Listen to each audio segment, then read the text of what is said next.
Welcome to another episode of The Brand Called You, a video and podcast show that brings you leadership lessons, knowledge, experience, and wisdom from hundreds of successful individuals from around the world. Today, it is my pleasure to welcome a very accomplished individual from San Diego, California, Lorri Sulpizio, to our show. Lorri, welcome to the show. Yeah, thanks. Lorri is the director of the Conscious Leadership Academy at the University of San Diego. And interestingly, she was voted as the most likely person to be on ESPN in high school. So we're going to talk a little bit about that. So Lorri, tell me, what would you say are three key milestones in your life or your career? Gosh, wow. I mean, for milestones, I guess I define that as significant events that then move me forward, right? So what comes to mind aren't always the most positive ones, I think the first milestone for me was I got hired relatively young as the head basketball coach for a community college in San Diego. So I think I was at the time perhaps the youngest head coach in California for the community college, and that was a big deal for me. I was very excited about that. I loved coaching basketball, and so that was a lot of fun, and that was a big deal to get that head coaching job. And we did well. I mean, it was a great first season, and it continued for about a decade. So that was great. That was milestone number one. Okay. Milestone number two, I would say, is getting fired from that job, right? Okay. So that's kind of a whole story in and of itself, but I did get fired from that job. It was a discrimination kind of termination, and we had a lawsuit, but that was very significant, and it really made me understand organizations, the structures within them, the oppression, the power, all of those things. And it was a good lesson, but a hard one, a really hard lesson. It's got a happy ending. We had a lawsuit and won in a trial by jury. So it's nice to say that, but it was not easy. My third milestone, I would say, is kind of a combination milestone. So it's the PhD program at the University of San Diego, which when I was there was just this incredible program that kind of reached into the depths of our souls as leaders and pretty much turned us inside out to discover who we were as people, and then to establish how we kind of translate that into leadership. And that was a huge milestone, just my mentors there, the learning there, everything that went on. And that that was kind of post getting fired. So it really, I think, put me on the path to where I am today. Fantastic. Yeah. And your first milestone when you talked about being the youngest coach, was that when you were voted as the most likely person on ESPN? That was a high school. I mean, that's a blast from the past. That was my high school, most likely, in 1993 when I was a senior in high school. And that was really fun. And I don't know if it's funny because I think my lawsuit might have had a write-up on ESPN. So I said, they were prophesizing, it came true. It came true. Not in the way maybe I would have hoped, right? Maybe I would have wanted a sweeter way of being on ESPN, but yeah. Fantastic. So let's talk about the Conscious Leadership Academy. Tell me about this organization. Yeah, I love the CLA. We call it the CLA. It's a place where I think we imagine what leadership could be, and I think there's a lot in the world, but in America, riding on leadership right now. I think leadership is in the spotlight right now. Starting from the president downwards, isn't it? Absolutely. And now I think there's some hope, right? Now we have a little hope for leadership. And so there's a lot of work to be done. But at the CLA, we believe, I think, in the potential of leadership and the ability of leadership to address the really tough issues and deal with the problems that don't have a clear answer, that require unlearning and relearning, that require sitting in discomfort and tension and holding that place while you work through really challenging, issues. And so the CLA, from a technical place, we do consulting and coaching and all this stuff and all these services, but we do it from a place that I think has a depth and breadth of consciousness and mindfulness without sacrificing strategy in the bottom line. It's this amazing blend where I think we see the best in what could be And it holds on to hope. And right now, I think whether it's, what's going on in the United States, just in terms of our country socially, or the pandemic, I think we all could use some hope. Interesting. So my first question to you on leadership is: are leaders born or made? You can learn leadership. So I say you can learn leadership. Leadership can be taught, and there are skills like reflection and contemplation and curiosity and giving and receiving feedback and making decisions, that can be learned. And so I think we fully believe that, and we've seen that. Right? We've seen that. My colleague Ron Heifetz at the Harvard Kennedy School has demonstrated that. There's been amazing people. Brene Brown, I think, is demonstrating that. So there's an amazing people doing amazing research showing that we can learn and develop our capacity to be better leaders. So when someone says that, this individual is a born leader or is a natural leader, what according to you would they be thinking of? I think leadership as a concept kind of has this kind of social persona, right? Kind of this archetype, and there's this kind of sexy way we view leaders as being charismatic and outgoing and always confident. And so I think they're speaking to that. However, I would venture to say that's a fantasy. That's a facade. That's often a posture. And that's not real leadership. Even the most natural, quote, leaders also have those moments of intense vulnerability, intense fear, and they work through that, right? And so we can learn those things. Very interesting. So tell me, what are some of the core values CLA believes in? Because you must have got a lot of students who are doing your programs. Yeah, it's a great question. And I would say right now, if I were to speak at this point in time, one of the core values that we have would be diversity and belonging. This idea of inclusion and belonging, which has to do with representation. So everything that we are doing now is going through that lens of looking at how diverse can we be, how inclusive are we actually being, and do we have this notion of belonging across our team, internally, and the way that we work with clients and students and leaders. So that's a huge one. I would say growth is another really primary value of the Conscious Leadership Academy, because we do believe leaders can be taught and you can develop your capacity. So growth is a huge one. Okay. And then I would maybe say the final one is connection. If I would give three, we really want to deeply connect with the client. We want to connect with our people, each other, and just do our work from that place. We feel like a connected place is a more effective place. And you spoke of your first value being diversity and inclusion. Now, in the US, diversity and inclusion has been, has reached a different level. I know a lot needs to be done, but have you, as CLA, looked at the huge gaps of diversity and inclusion in most parts of the developing world? That's a great question. And do we have an international perspective? We do. We try to, I would say. We really try to. I think at the University of San Diego, global social justice is a huge value. We've got the Kroc School, which is all about international kind of social justice and innovation.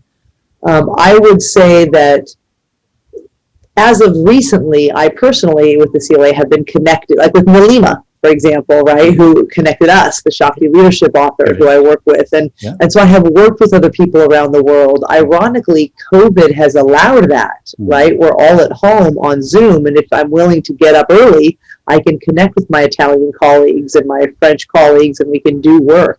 And so we're starting to be more connected, to be aware of the huge division. But I think you bring up a great point. We're all in our own little bubble, right? And so even though the United States has its huge deficits around diversity and huge issues, I understand that other countries maybe have their own. And behind. Yeah. Yes, absolutely. Absolutely. So, a question for you on leadership again. What are the most important qualities a leader should have? That's a great question. I think some of so I would call them, what are the skills that we should have access to? Okay. That's how I would maybe reframe that. So some of the skills I think we want access to is the ability to do what we call reflection in action.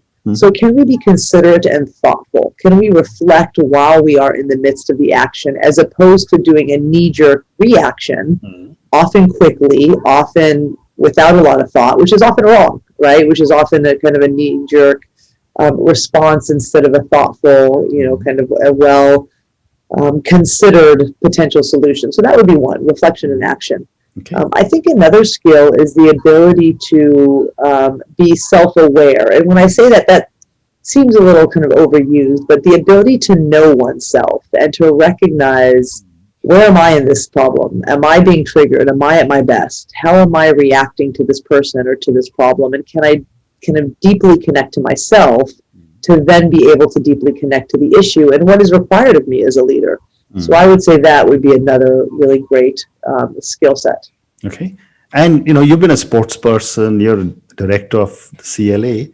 What would you say is your leadership style? Gosh, I think as I've grown, it's an interesting question. I would like to think that as I've gotten more mature and wiser, I don't have one style, that I have really expanded my capacity to adopt many styles as needed by my team, by the situation. And I would hope that as we develop leaders, we move away from thinking we've got one style, because I think that boxes us in to kind of a rigid notion of how we should be. And instead, can we access different styles? So I would think and say that sometimes I can be compassionate and gentle, and maybe other times I could be more decisive, and I could be more, I certainly can be assertive. I don't think that's a problem by any means, but I would like to think I can have access to an array of styles, depending on what's needed by the situation. Correct. And I guess one of the key requirements of any leader is to be adaptable. So you're right. Absolutely. There cannot be a single style. So absolutely. So Lorri, let's talk a little bit about the LGBT community in the US. And again, the LGBT community has the highest acceptance in the US and the rest of the world. There are lots of fights still going on. But tell me, how has societal acceptance changed over the years in the world? Gosh, the world's a hard one to speak to. I don't know that I can speak to the world, but I can certainly speak maybe to the United States, right? I think one of the biggest differences that I've noticed is that now we're at least willing to have the conversation. We now have a name, right? We get talked about.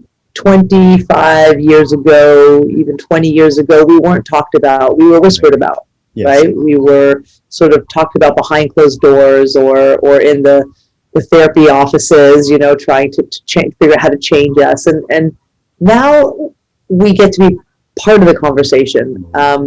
It's not always a joyful conversation yet, but I think just being part of the conversation is a big step. Correct. And I was talking to someone else in India, and they said that the entire LGBT community is a major subject in diversity and inclusion. I think it is, and I've noticed that. In fact, I've been part of a conversation just recently on an issue, a big issue, organizational issue related to the LGBTQ community, and again, I think we're considered. Right?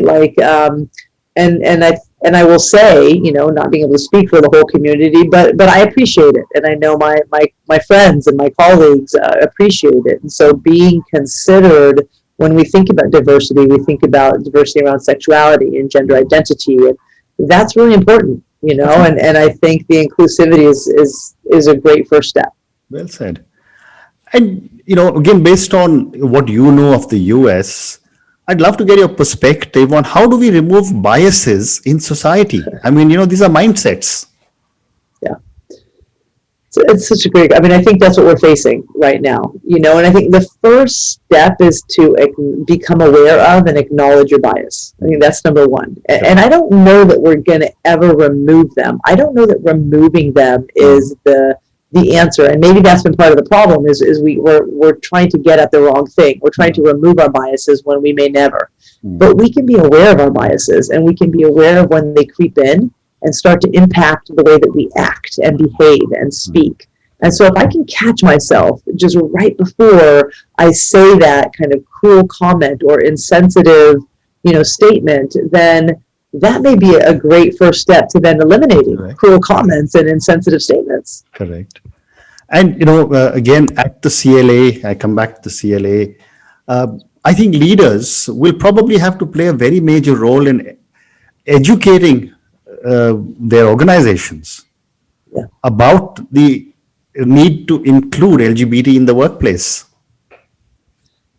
Absolutely. I mean, culture change and the diversity work, inclusion work, it comes from the top. I mean, and we can do as many trainings as we want for the middle level managers or the employees, across the organization. If it's not fully embraced at the top, it's not going to matter. So you're absolutely right. I mean, we need the highest level leaders to start to advocate explicitly for the inclusion, equality, and rights of all people, including LGBTQ. And it may be uncomfortable and it pushes on people's faith-based buttons and beliefs, and I get all that. I totally do. And I was raised very, very Catholic. I fully understand all of that. And we need leaders to start to embrace the equality that the LGBT community deserves and has every right to access. Correct.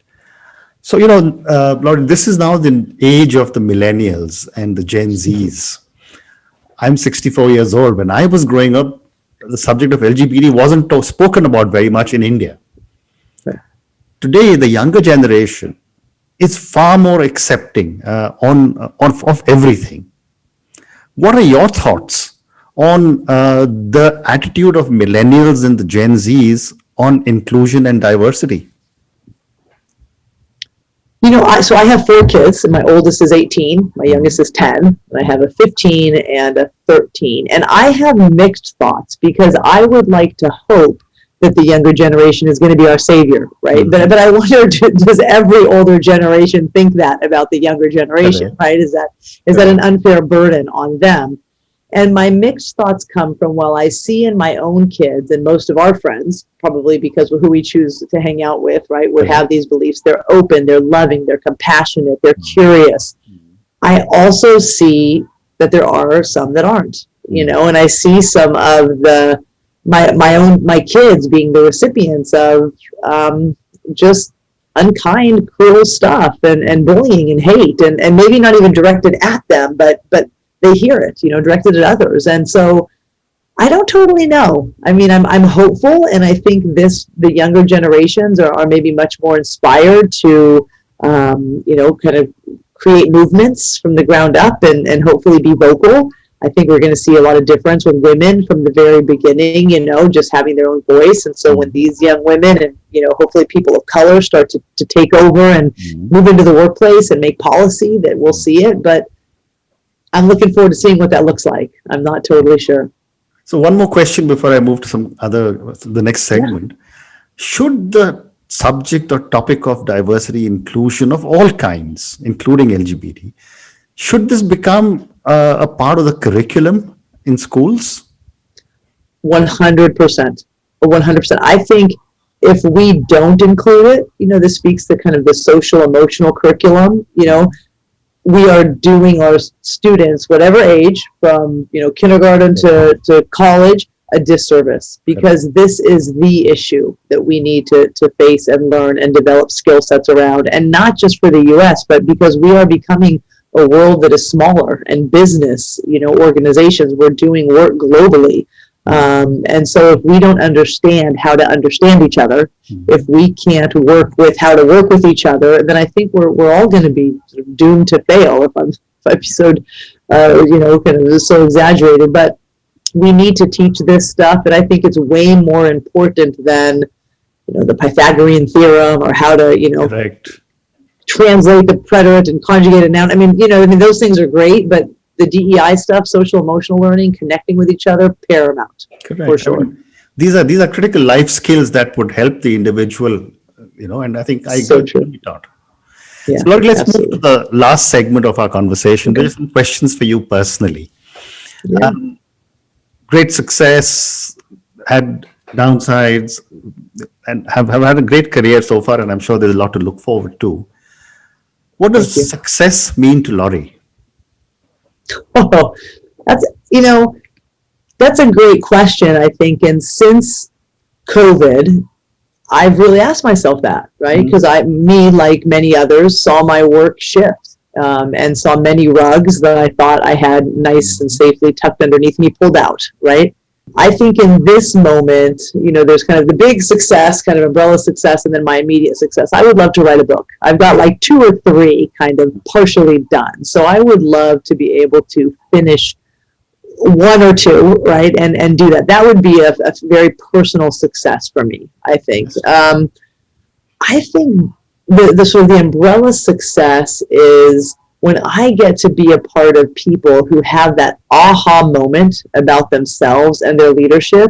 That feels so good, and that feels like success. And when I get to do that kind of in the collective, so when several people do it within an organization, and you can see transformation about to happen, I don't know that there's anything better than that in terms of the particular work that I do. And I feel so lucky. I mean, that's an amazing, intimate process that people, when people have that. And so I feel so lucky and honored to have been a chance, to have been able to experience that with people. Fantastic. Quite the gift. Fantastic. Yeah. And my follow-up question to that, after success, is where do you drive or get your inspiration from? Good question. Kind of what's funny, I love, 2 things. I love comedy, actually, and maybe it's because my life feels so full, and I'm go all the time. I love good stand-up comedians, especially women. So I love kind of women stand-up comedians, and so I love their wit. I love their cleverness. I love their ability to kind of take serious things and make meaning out of them by making us laugh, but think at the same time. So I get some inspiration actually from stand-up comedians. I also read a lot. I love reading. I mean, I would read, go on a reading vacation if I could. And so I get a lot of my inspiration from writers. Specifically, I love memoirs because I love people who have found their voice and have owned their story. I think that is a huge part of each of our individual life's journey is to kind of look at our own narrative and own our story. So I get a ton of inspiration from memoir writers who have done that. Fantastic. So now time for 2 more questions for you. My next question is that if you, Lorri, were a role model to millions of children who closely followed you and your life choices, and I know you have 4 of your own, what is the one thing you would change in yourself? To kind of show them, I think I would change or adjust, be willing to be myself sooner. Okay. Yeah. Great answer. And my last question to you, and this comes to, I want to talk to you about failure. I have a new book coming out on failure in March next year, published by Bloomsbury. Great. In South Asia, I've always held this belief that parents don't teach their children it's okay to fail. And yet we fail all the time. My question to you is, and you tell me out of your 3 milestones, you succeeded in the first milestone, you did not succeed in your second milestone. What have been some of your learnings from some of your mistakes or your failures? Yeah, again, I think I would connect it to using my voice and being myself. I'm divorced, so I wouldn't call that a failure because of the learning, and I don't like the language of a failed marriage or broken family. I just think that language is detrimental, right? Yeah. But I learned so much from that experience. I think I learned to listen to myself and to trust myself maybe a little sooner than I did. Again, I think I learned how important it is to find my voice and have the conversations, even if they're going to cause some ripples, but our voices are really important. And when we hold too much for too long, we then explode. And the explosion is a lot uglier than if we were to let that steam out a little bit along the way, right? So I think that's kind of one big one from kind of that could be considered sort of a fail in some way. I think the other one, again, is just maybe, related is it's okay to show vulnerability. And I don't mean necessarily vulnerability like who I truly am, because I believe in that, but it's okay to show like lack of imperfection. Like I try to tell my kids when I'm struggling, when I'm tired, if I've dropped the ball, for a while, and I still do this. This is a work in progress for me. So anybody that knows me that listening to this is like, yeah, right, Lorri, you don't do this. it's a work in progress of being able to say, like, I'm struggling, I'm sucking it up right now. Life is getting the best of me. I'm not okay. Correct. And that's okay to do, that we can do that, and people will be there, who love us, and that's okay. Fantastic. Lorri, thank you so much. It's been such a pleasure speaking to you. I wish you lots and lots of success. Thank you so much for having me. Thank you.